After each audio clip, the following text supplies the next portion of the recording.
নমস্কার। কুড়াকালের পদচিহ্ন চ্যানেলে আপনাদের সকলকে স্বাগত।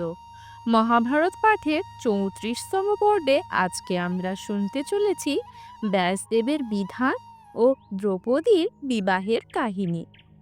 ব্যাসদেব দ্রুপদকে এই উপাখ্যান বললেন।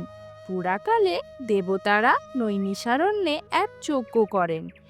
যম তার পুরোহিত ছিলেন। যম যজ্ঞে নিযুক্ত থাকায় মনুষ্যগণ মৃত্যুহীন হয়ে বৃদ্ধি পেতে লাগলো। দেবতারা উদ্বিগ্ন হয়ে ব্রহ্মার কাছে গেলে তিনি আশ্বাস দিলেন, যজ্ঞ শেষ হলে যম নিজ কার্যে মন দেবেন, তখন আবার মানুষের মরণ হবে। দেবতারা যজ্ঞস্থানে যাত্রা করলেন। যেতে যেতে তারা গঙ্গার জলে একটি স্বর্ণপদ্ম দেখতে পেলেন। ইন্দ্র সেই পদ্ম নিয়ে গিয়ে দেখলেন একটি অনলপ্রভা রমণী গঙ্গার গভীর জলে নেমে কাঁদছেন। তার অশ্রুবিন্দু স্বর্ণপদ্ম হয়ে জলে পড়ছে। রোদনের কারণ জিজ্ঞাসা করলে রমণী ইন্দ্রকে বললেন, আমার পিছনে পিছনে আসুন। কিছু দূর গিয়ে ইন্দ্র দেখলেন হিমালয় শিখরে সিদ্ধাসনে বসে এক সুদর্শন যুবা এক যুবতীর সঙ্গে পাশা খেলছেন। তারা খেলায় মত্ত হয়ে তাকে গ্রাহ্য করছেন না। এই দেখে দেবরাজ ক্রুদ্ধ হয়ে বললে, এই বিশ্ব আমারই অধীন যেন, আমি এর ঈশ্বর। যুবা হাস্য করে ইন্দ্রের দিকে চাইলে।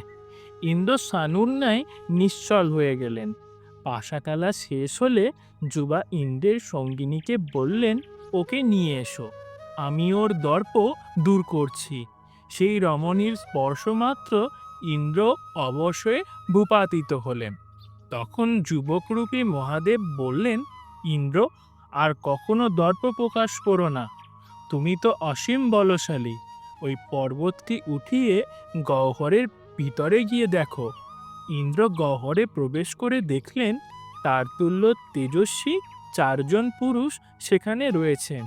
ইন্দ্রকে ভয়ে কম্পমান দেখে মহাদেব বললেন, গর্বের ফলে এরা এই গহ্বরে রয়েছে।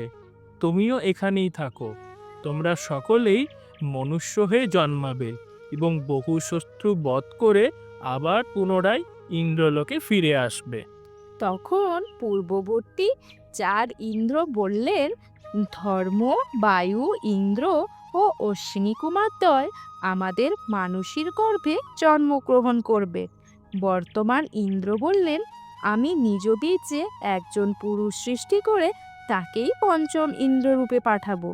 মহাদেব তাতে সম্মত হলেন এবং সেই লোকবঞ্চিতা স্ত্রীরূপিণী রমণীকে মনুষ্যলোকে তাদের ভার্যা হওয়ার জন্য আদেশ দিলেন। এই সময়ে নারায়ণ তার একটি কৃষ্ণ এবং একটি শুক্ল কেশ উৎপাটন করলেন। সেই 2 কেশ যদুকুলে গিয়ে দেবকী ও রোহিণীর গর্ভে প্রবিষ্ট হলো। শুক্ল কেশ থেকে বলদেব এবং কৃষ্ণ কেশ থেকে কেশব উৎপন্ন হলেন। এই উপাখ্যান শেষ করে ব্যাসদেব দ্রুপদকে বললেন, মহারাজ, সেই 5 ইন্দ্রই পাণ্ডব রূপে জন্মগ্রহণ করেছেন। তাদের ভার্যারূপে নির্দিষ্টা সেই লক্ষ্মীরূপিণী রমণী দ্রৌপদী। আমি আপনাকে দিব্যচক্ষু দিচ্ছি। পাণ্ডবদের পূর্বমূর্তি আপনি এখন প্রত্যক্ষ করুন। দ্রুপদ দেখলেন তার অনল ও সূর্যের প্রভাবান দিব্য রূপধারী। তাদের বক্ষ বিশাল, তাদের দীর্ঘ দেহ, মস্তকে স্বর্ণ কিরীট ও দিব্য মাল্য। দেবতাদের সর্পলক্ষণ তাদের দেহে বর্তমান। দ্রুপদ বিস্মিত ও আনন্দিত হয়ে ব্যাসদেবকে প্রণাম করলেন। তখন ব্যাসদেব ঋষিকন্যার কথা বললেন, যাকে মহাদেব বর দিয়েছিলেন, তোমার পঞ্চপ্রতি হবে। ব্যাসদেব আরও বললেন, মানুষের পক্ষে এরূপ বিবাহ বিহিত নয়, কিন্তু ইনারা হলেন দেবতার অবতার। মহাদেবের ইচ্ছায় দ্রৌপদী পঞ্চপাণ্ডবের পত্নী হবেন।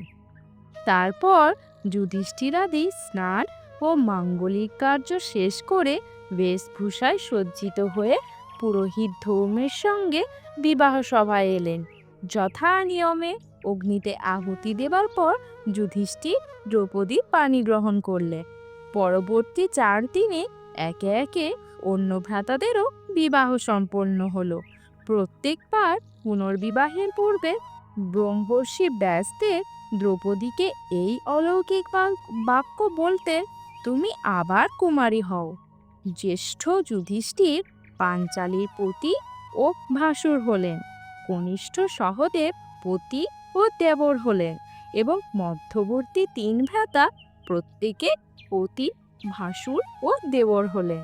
পাণ্ডবের সঙ্গে মিলিত হওয়ার পর দ্রুপদ সর্ববিধ ভয় থেকে মুক্তি লাভ করলেন। কুন্তী তার পুত্রবধূকে আশীর্বাদ করলেন, তুমি পতিদের আদরিণী ও পতিব্রতা এবং বিপুত্র প্রসবিনী হবে।